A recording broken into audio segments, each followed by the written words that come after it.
Hello दोस्तों, स्वागत है आपका हमारे यूट्यूब चैनल में।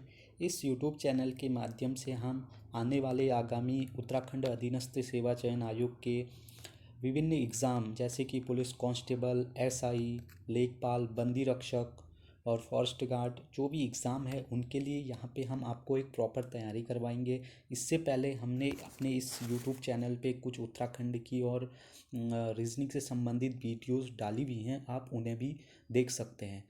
आज से हम इस चैनल पे जीएस की क्लास शुरू करने जा रहे हैं। जैसे कि आपको पता है कि जीएस का उत्तराखंड समूह गौ जो कि UK triple S C exam कराता है, उसमें बहुत ज़्यादा वेटेज रहता है, लगभग 30 मार्क्स का वेटेज रहता है। तो आज हम इस वीडियो के थ्रू पॉलिटी की क्लास शुरू कर रहे हैं। आपको पॉलिटी में ये पहला चैप्टर है जिसमें हम भारत की संविधान की प्रस्तावना से जो भी महत्वपूर्ण क्वेश्चन बनते हैं उसके बारे में हम यहाँ पे आपको सारे इस पीडीएफ में मैं आपको बताऊंगा। तो आपको सिर्फ नोट डाउन करना है और इस वीडियोस को पूरा देखना है। चलो शुरू करते हैं। देखो, भारत की जो उद्देशिका है जिसको प्रस्तावना भी कहते हैं, प्रस्तावना की जो ये यहाँ पे आपको दिख रहा है कि हम भारत के लोग भारत को एक संप्रभुत्व संपन्न समाजवादी पंथ निरपेक्ष लोकतंत्रात्मक गणराज्य बनाने के लिए ये जो भी यहाँ पे जो लैंग्वेज दिख रही है ये लैंग्वेज हमें ऑस्ट्रेलिया ऑस्ट्रेलिया ऑस्ट्रेलिया के संविधान से हमने ये सब लिया है।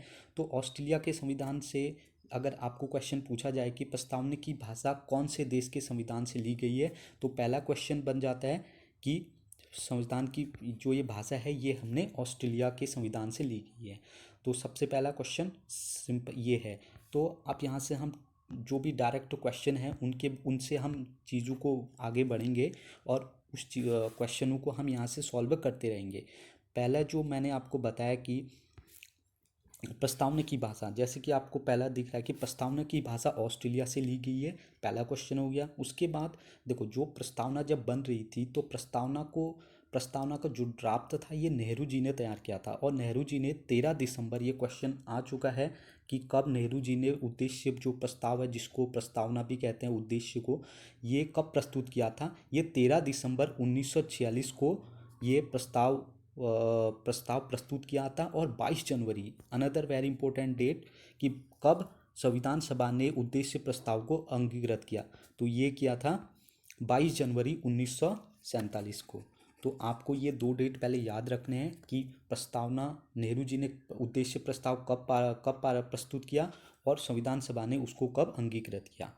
अब देखो, यहाँ से ये आपको 2-3 क्वेश्चन हो गए हैं। अगला क्वेश्चन है कि प्रस्तावना में उल्लेख, जो आपको मैं ये प्रस्तावना दिखा रहा हूँ इसमें किस चीज़ का उल्लेख है। तो यहाँ से बहुत सारे क्वेश्चन पुट ऑन किए गए हैं पिछले एग्ज़ाम में यूके ट्रिपल एस सी द्वारा। तो आगामी किस टाइप से उन सभी क्वेश्चनों को लेके चलेंगे और किस टाइप से और क्वेश्चन बन सकते हैं उन क्वेश्चनों को भी हम देंगे। देखो, अगला है कि प्रस्तावना में क्या क्या उल्लेख है। तो उल्लेख में सबसे पहली चीज़ है, हम बात करेंगे कि प्रस्तावना में सीधे पहला क्वेश्चन बनेगा कि कितने प्रकार के न्याय का उल्लेख किया गया है प्रस्तावना में। तो आपको ये याद रखना है कि प्रस्तावना में 3 प्रकार के न्याय का उल्लेख है। पहला 3 प्रकार के न्याय का उल्लेख है, पहला सामाजिक न्याय, दूसरा आर्थिक न्याय, तीसरा राजनीतिक न्याय। सो 3 प्रकार के न्याय हो गए। अगला, संविधान की प्रस्तावना में कितने प्रकार की स्वतंत्रता का उल्लेख है, ये एक क्वेश्चन फिर से आ चुका है। तो संविधान की प्रस्तावना में 5 प्रकार की स्वतंत्रता का उल्लेख है। पहला विचार की स्वतंत्रता, अभिव्यक्ति की स्वतंत्रता, विश्वास की स्वतंत्रता, धर्म की स्वतंत्रता और उपासना की स्वतंत्रता। तो आपको ये भी याद करनी है। और तीसरा जो इम्पोर्टेंट चीज़ है वो है कि संविधान की प्रस्तावना में कितने प्रकार की समानता का उल्लेख है। तो 2 प्रकार की समानता का उल्लेख है, पहला प्रतिष्ठा का, दूसरा पहला प्रतिष्ठा का, दूसरा अवसर की समानता का उल्लेख यहाँ पे संविधान की प्रस्तावना में उल्लेख है। तो मैं यहाँ तक आपको ये सारे जो भी मैं ये चीज़ें टू द पॉइंट बता रहा हूँ, आपको डेप्थ में नहीं पढ़ना है, बस आप इतना पढ़ें तो संविधान की प्रस्तावना से संबंधित कोई भी क्वेश्चन आपका छूटेगा नहीं। अगली चीज़ है कि संविधान की प्रस्तावना में कुछ शब्द जोड़े गए थे, ये बहुत बार आ चुका है, ये सबसे ज़्यादा बार आ चुका है और ये इम्पोर्टेंट क्वेश्चन है कि संविधान की प्रस्तावना में कितने शब्द जोड़ेंगे, कब जोड़ेंगे और कौन सा संविधान संशोधन के तहत जोड़ेंगे। तो आपको यहाँ पे लिखा है कि 42वां कॉन्स्टिट्यूशनल अमेंडमेंट जब 42वां जो संविधान संशोधन था, कॉन्स्टिट्यूशनल अमेंडमेंट, कब था? 1976 के में, जब 42वां संविधान संशोधन हुआ 1976 में, तब प्रस्तावना में 3 नए शब्द जोड़े गए। पहला, जैसे कि दिख रहा है कि समाजवादी, दूसरा पंथ निरपेक्ष, तीसरा राष्ट्र की अखंडता। ये 3 शब्द जोड़े गए, इस से जोड़े गए थे। और ये 3 शब्द उस समय सेंट्रल में किसकी गवर्नमेंट थी? उस समय इंदिरा गांधी जी की सरकार के समय पहली बार प्रस्तावना में संशोधन हुआ और 3 शब्द जोड़े गए। ये बहुत बार क्वेश्चन आ चुका है कि संविधान की प्रस्तावना में किस अधिनियम के थ्रू संशोधन किया गया, तो 42वां संविधान संशोधन था और 1976 में। अगली बात है कि अब कुछ और इम्पोर्टेंट क्वेश्चन देखते हैं कि संविधान की प्रस्तावना के बारे में निम्नलिखित बहुत सारे कथन कहे गए, किसी ने इसको कुछ कहा, किसी ने कुछ कहा, तो उसके बारे में हम यहाँ से देख लेते हैं।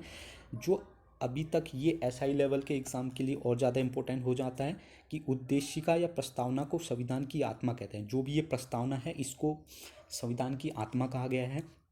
अगली चीज़, संविधान की प्रस्तावना को हमारे संप्रभु समाज प्रजातांत्रिक गणतंत्र की जन्म कुंडली कहा था। ये इंपॉर्टेंट है, आग एसआई लेवल के एग्ज़ाम और पटवारी लेखपाल लेवल के एग्ज़ाम में आ सकता है कि किसने संविधान की प्रस्तावना को हमारे संप्रभु प्रजातांत्रिक गणतंत्र की कुंडली कहा था या जन्म पत्री कहा था। ये के.एम. मुंशी जी ने कहा था, इसको भी ध्यान रखिए। अगला है, उद्देशिका या प्रस्तावना हमारे सपनों और विचारों का प्रतिनिधित्व करती है। ये किसने कहा है? अगला वेरी इंपॉर्टेंट क्वेश्चन, ये कहा था सर अल्लादी कृष्णा स्वामी अय्यर जी ने। तो जो यहाँ पे कथन है, अगला, संविधान को एक पवित्र दस्तावेज किसने कहा था? तो ये हमारे भीमराव अंबेडकर जी ने कहा था। तो आपको ये कथन भी याद रखने की किसने संविधान के प्रस्तावना के बारे में क्या क्या कहा। अगली चीज़, जो हम प्रस्तावना से संबंधित बहुत सारे केस जुड़े हुए हैं, उनमें से जो बहुत ही ज़्यादा महत्वपूर्ण केस है उनके बारे में आज हम यहाँ पे डिस्कस करेंगे। तो पहला केस था बेरूबाड़ी यूनियनवाद। ये हुआ था 1960 में। आपको सीधे कहा जा सकता है कि बेरूबाड़ी यूनियनवाद कब हुआ था? तो 1960 में हुआ था। इस केस में क्या कहा गया था, आपको थोड़ा सा ओवरव्यू दे दूं। इसमें कहा था कि इसमें सुप्रीम कोर्ट ने कहा कि प्रस्तावना को संविधान का अंग नहीं है। सुप्रीम कोर्ट ने सीधे कह दिया था कि प्रस्तावना जो है ये संविधान का अंग नहीं है, इसलिए विधायिका यानी कि संसद इस पे कोई भी संशोधन नहीं कर सकती है। उसके बाद एक और केस हुआ गोलकनाथ बनाम पंजाब सरकार, ये 1967 में। इसमें कहा गया उद्देशिका यानी कि प्रस्तावना को संविधान की मूल आत्मा कहा गया, यानी कि इस केस में मान लिया गया कि हाँ, संविधान जो प्रस्तावना है वो संविधान का भाग है। अगला जो बहुत ज़्यादा इम्पोर्टेंट जो आता है, केस आता है, वो है केशवनाथ बनाम केरल सरकार। इसमें इस अभी तक यहाँ से सबसे पहले आता है कि केशवनाथ बनाम भारत केरल सरकार जो केस था, ये कब कब कब हुआ था? ये हुआ था 24 अप्रैल। आपको 24 अप्रैल ये डेट याद रखनी है, वेरी इंपॉर्टेंट डेट है। 24 अप्रैल 1973 को केशवनाथ बनाम केरल सरकार का जो विवाद था उसका जजमेंट आई था। अभी तक की भारत के इतिहास में अभी तक की 13 जजों की सबसे लंबी बेंच बैठी थी इस केस के निपटारे में। और इस केस से ये कहा गया सुप्रीम कोर्ट ने कि प्रस्तावना संविधान का अंग है और केंद्र सरकार इसमें संशोधन कर सकती है। देखो, ये 1973 का केस है। इसके बाद इंदिरा गांधी के समय, जो अभी मैंने बोला कि 1976 में 42वां संविधान संशोधन के तहत इंदिरा गांधी जी ने 3 शब्द जोड़ दिए थे, यानी कि 1973 के केस के बाद ही ये कहा गया कि संविधान में संशोधन कर सकता है। और इसी केस के द्वारा बेसिक स्ट्रक्चर, जो संविधान के मूलभूत ढांचे का एक कॉन्सेप्ट दिया गया था। अगली चीज़ है, तो आपको ये सारे केस भी याद रखने हैं कि कौन कौन से केस कब हुए थे। बेरूबाई यूनियनवाद 1960, गोलकनाथ बनाम पंजाब सरकार 1967 और केशवनाथ बनाम केरल सरकार ये 1973। इसकी पूरी डेट भी याद रखनी है, 24 अप्रैल 1973।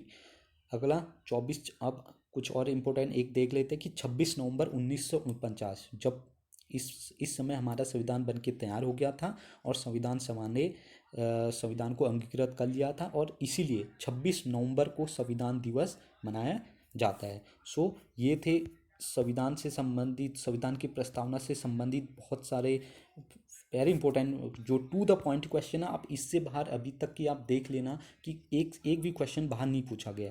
आपको क्या करना है कि सारे डेट याद रखने हैं, कितने प्रकार के न्याय थे, किसने कितने प्रकार के स्वतंत्रता थी, कितने प्रकार की समानता की बात कही गई है, तीन शब्द जो कौन कौन से शब्द जोड़े गए और कब जोड़े गए, और किस कौन सा कथन किसने किस क्या किसने कहा, और जो भी इम्पोर्टेंट केस हैं उनके बारे में आपको याद रखनी है। सो इस वीडियो में इतना ही। आगे हम संविधान के बाद हम बात करेंगे